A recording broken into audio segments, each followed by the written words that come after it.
पीलीभीत जनपद के विकास खंड बरखेड़ा क्षेत्र के गांव रामनगर में बरखेड़ा विधायक द्वारा फीता काटकर अमृत सरोवर का उद्घाटन कर बरखेड़ा विधायक ने अमृत सरोवर सौंदर्यीकरण के तहत स्वयं फावड़ा चलाकर उद्घाटन किया। अमृत सरोवर का कार्य प्रारंभ किया, जिसमें ग्राम प्रधान व क्षेत्र पंचायत सदस्य व अन्य ग्रामीणों ने अमृत सरोवर के तहत तालाब में सौंदर्यीकरण के लिए कार्य किया। रामनगर ग्राम प्रधान व क्षेत्र पंचायत सदस्य ने मिट्टी का भरा तबला सिर पर रखकर कार्य को प्रारंभ किया। बरखेड़ा विधायक की लगातार अच्छी कार्यशैली को देखकर क्षेत्र में जनता भूरी भूरी प्रशंसा कर रही है।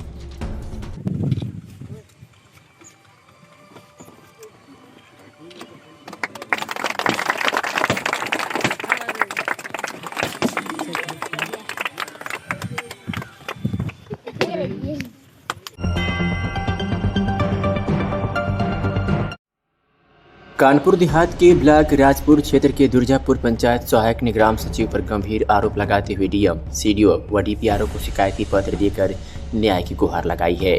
ब्लॉक राजपुर क्षेत्र की ग्राम पंचायत दुर्राजपुर व मजरा मोहम्मदपुर निवादा निवासिनी सोनम वर्मा ने डीएम, सीडीओ व डीपीआरओ को शिकायती पत्र देते हुए बताया कि गांव में पिछले 6 माह से पंचायत सहायक पद पर तैनात है। वह अपने कार्य का मेहनत व ईमानदारी से निर्वहन कर रही है।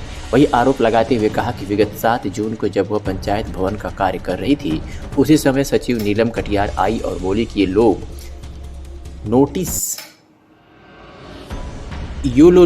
नोटिस, क्योंकि सही कार्य नहीं करती हो। जब प्रार्थना ने नोटिस पढ़नी शुरू की तो सचिव नीलम कटियार ने उसके हाथों से नोटिस छीन ली और जाति सूचक गालियां देते हुए कहा कि धकुनिया होकर इतना कब से पढ़ने लगी हो, नौकरी करना है तो नोटिस पर हस्ताक्षर करने पड़ेंगे।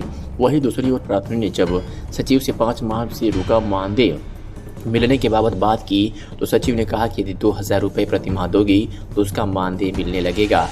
इतने में चाबियां छीनते हुए कहा कि आज से पंचायत भवन मत आना। वही पीड़िता ने दिमागी परेशानी में होने की बात कही है, जिसकी निष्पक्ष जांच के लिए उसने डीएम, सीडीओ व डीपीआरओ से लिखित शिकायत की थी। विगत सोमवार को जांच का आश्वासन दिया गया, परंतु मामले की जांच न होने से पीड़िता परेशान है, जबकि पंचायत भवन में ताला लटका पड़ा है। सुनिए सोनम वर्मा जो पंचायत सहायक ने क्या कुछ कहा। पद पर तैनात है। मेरा नाम सोनम वर्मा है। मैं ग्राम पंचायत दुर्राजपुर में पंचायत सहायक पद पर तैनात हूँ। मैं 6 महीने से यहाँ पे काम कर रही हूँ, पर अभी हाल ही में मैं काम कर रही थी तो सचिव जी नीलम कटियार मैम आई और मुझसे कहने लगी कि ये लो नोटिस, इस पे साइन करो। जब मैंने पढ़ने के लिए कहा तो उन्होंने कहा काम करना है तो साइन करो वरना नहीं। मैंने पढ़ने के लिए बोला तो उन्होंने कहा कि तुम कब से इतनी पढ़ी लिखी हो गई हो, और मुझे जाति सूचक शब्द बोल के क्या बोला? उन्होंने कहा कि धोबिन कब से इतना पढ़ने लगी हैं, और मुझे साइन ज़बरदस्ती करने के लिए बोला। और जब मैंने मना किया तो उन्होंने कहा कि काम करना है तो साइन करो वरना यहाँ से जाओ, और मुझसे चाबी छीन ली। और फिर उनके द्वारा क्या किया हुआ? उन्होंने कहा कि सैलरी लेनी है तो मुझे पर महीना 2000 रुपये दो। तो आपने विरोध नहीं किया? मैंने कहा, पर उन्होंने कहा कि काम करना है तो करो, नहीं तो जाओ यहाँ से। अच्छा, तो आपने इसकी शिकायत कहीं की है? हाँ, मैंने डीपीआरओ मैडम को दिया और सीडीओ मैम को और डीएम सर को भी नोटिस दी है इसके बारे में। तो आपने कब दिया था प्रार्थना? 9 जून को। तो आपकी सुनवाई हुई? अभी तक तो नहीं। तो आप क्या चाहते हैं? मुझे मेरा मानदेय दिया जाए और काम करने के लिए मुझे सही से काम करने दिया जाए। तो आपके काम में क्या दिक्कत परेशानी कर रही थी? वो मुझे कहती हैं कि यहाँ काम करना है तो मुझे पर महीने 2000 रुपये देने पड़ेंगे। रिश्वत मांगती आपसे? हाँ।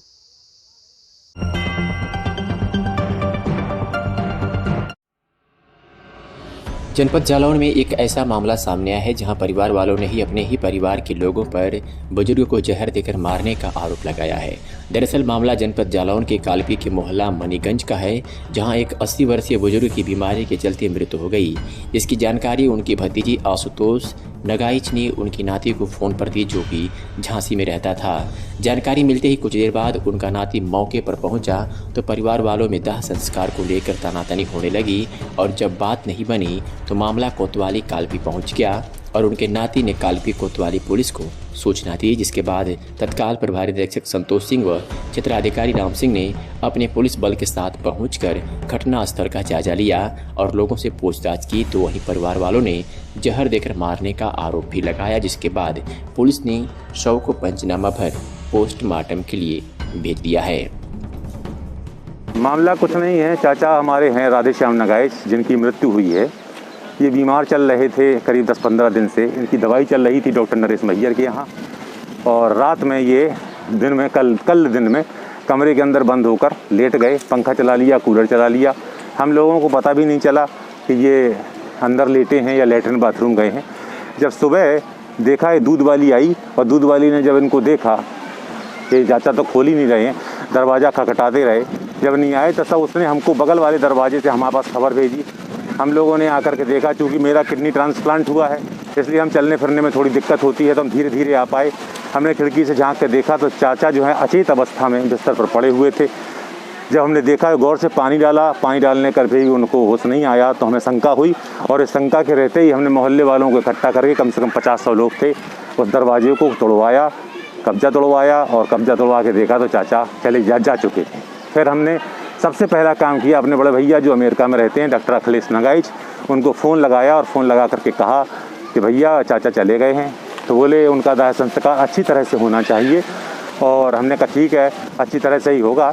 तो बोले आप अभी इस समय, हमने कहा हमारे लिए क्या आदेश है? तो उन्होंने कहा कि आपके लिए आदेश इतना है कि आप बर्फ़ की सिल्ली मंगाइए और चाचा को उस पर लिटाइए। इतना उनकी आदेश का पालन करते हुए हमने तुरंत ही बच्चों को, मोहल्ले के पड़ोस के बच्चे को भेज करके सिल्ली मंगाई, और सिल्ली मंगा करके चाचा को उस पर लिटा दिया। चाचा को के कमरे में मैं घुसा भी नहीं, बल्कि मेरा बेटा और जिसका कि चितवन नगाइच नाम है, मैंने अपने बच्चे से कहा, और 2 बच्चे और साथ में थे, एक शिब्बू करके था और एक लड़का और था, और दूसरा कौन था? भगवती, दीपू। ये 3 लोग गए और चाचा को मैं उसके दरी से उठा लाए और बर्फ़ पर लेटा दिया। अब पुलिस को सूचना दी गई है, क्या मामला? पुलिस को सूचना क्यों दी गई है? पुलिस को सूचना सिर्फ इसलिए दी गई है कि हमने जब फ़ोन किया तो चाचा का एक नाती है, जो नाती बाहर रहता है झांसी में। मैंने उसको खबर की कि बेटा आ जाओ, चाचा बब्बा तुम्हारे ख़त्म हो गए। तो हमारा छोटा भाई जो है वो चाहता था कि दाग हमने संस्कार हम करें, क्योंकि हमने चाचा का दाह संस्कार करना हमारा धर्म है, हम करेंगे।